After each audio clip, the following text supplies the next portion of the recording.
দাড়ি কমা শব্দ বাক্য সব পাহৰিলে আপুনি আউট অফ 67 57 লাইন এতিয়া মই আপোনাৰ দায়িত্ব দিছোঁ 31 ডিচেম্বৰ ভিতৰত কেন্দ্ৰীয় চৰকাৰৰ কেবিনেটত আপুনি 5টা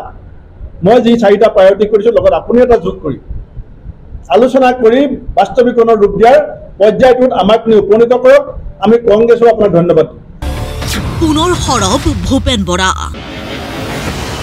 এবাৰ 6 নং দফা সম্পৰ্কীয় বিপ্লৱ কুমাৰ শৰ্মা সমিতিৰ প্ৰতিবেদনক লৈ লখিমপুৰ কেবিনেটত গ্ৰহণ কৰা সিদ্ধান্তৰ পিছতেই আক্ৰমণাত্মক Bhupen Bora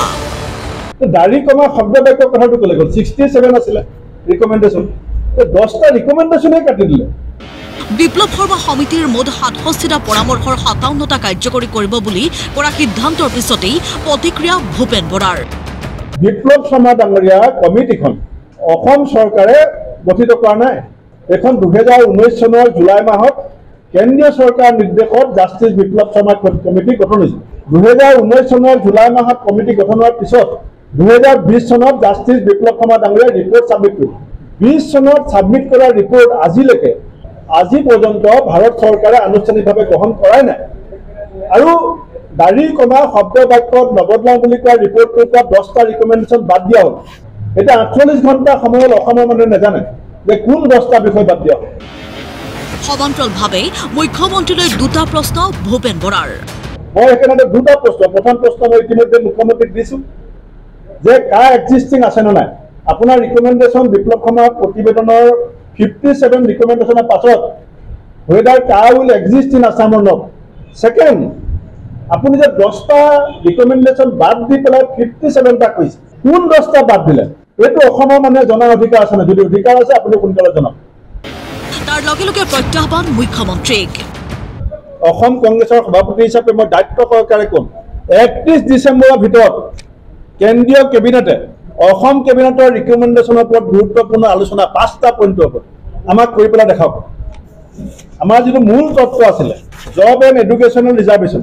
land right cultural and linguistic safeguard constitutional safeguard এই ধরনের 5টা যিকোনো এই ধরনের 5টা রিকমেন্ডেশনের উপর 31 ডিসেম্বর 2024 কেন্দ্রীয় ক্যাবিনেটে আলোচনা করে ইমপ্লিমেন্টেশন প্রক্রিয়া গৈ পেলাই দেখক আমি কংগ্রেসে মই শ্রী ভূপেন কুমার বৰাই হিমন্ত বিশ্ব শৰ্মা ডাঙৰীয়াক ইয়াতে প্ৰেছ মিট পাতি ধন্যবাদ জ্ঞাপন কৰিছোঁ খিলঞ্জীয়াৰ সুৰক্ষাৰ বিষয়ত আন্তৰিকতাহীন মুখ্যমন্ত্ৰী অভিযোগ ভূপেন বৰাৰ হিমন্ত বিশ্ব শৰ্মা ডাঙৰীয়াৰ খিলঞ্জীয়াৰ সুৰক্ষাৰ কথাটোত আন্তৰিকতা কিমান বিপ্লৱ শৰ্মা ডাঙৰীয়াৰ প্ৰতিবেদনৰ মূল লক্ষ্যটো কি আছিল আমাৰ জাতিৰ অৰ্থনৈতিক সুৰক্ষা এতিয়া অসমত ডাঙৰ ডাঙৰ ঠিকাবিলাক কোনে কৰি আছে খিলঞ্জীয়াসকলে কৰি আছে নে ডাঙৰ ডাঙৰ ঠিকাবিলাক কোনে কৰি আছে এটো মুখ্যমন্ত্ৰী জনাওক খিলঞ্জীয়াৰ সুৰক্ষাৰ খাতিৰত অসমৰ ডাঙৰ ডাঙৰ প্ৰজেক্টবিলাক কোনে কৰি আছে বিঘালী দলীয় কৰ্মী সভাত ভাগ লৈ সাংবাদিকৰে মত বিনিময় অনুষ্ঠানৰ মাজতে ভূপেন বৰাৰ কটাক্ষ বৰ্ধিত হেঁচা আৰু পৰিয়ালৰ দুৰ্নীতি ঢাকিবলৈ বিপ্লৱ শৰ্মা সমিতিৰ নাম লৈছে মুখ্যমন্ত্ৰীয়ে এফালে পলিটিক্যাল প্ৰেছাৰ পলিটিক্যাল ধমকি এফালে ফেমিলি কাৰাপশ্যনৰ বিস্ফোৰণ দিনৰ পাছত দিনে সম্পত্তি তালিকা বাহিৰলৈ লৈছে গতিকে তাক গাপ দিবৰ কাৰণে তাক ঢাকিবৰ কাৰণে বিপ্লৱ শৰ্মা ডাঙৰীয়াৰ প্ৰতিবেদনক হিমন্ত বিশ্ব শৰ্মা ডাঙৰীয়াই ক্ষণস্থায়ীভাৱে হাতিয়াৰ হিচাপে ব্যৱহাৰ কৰিব বিচাৰিছে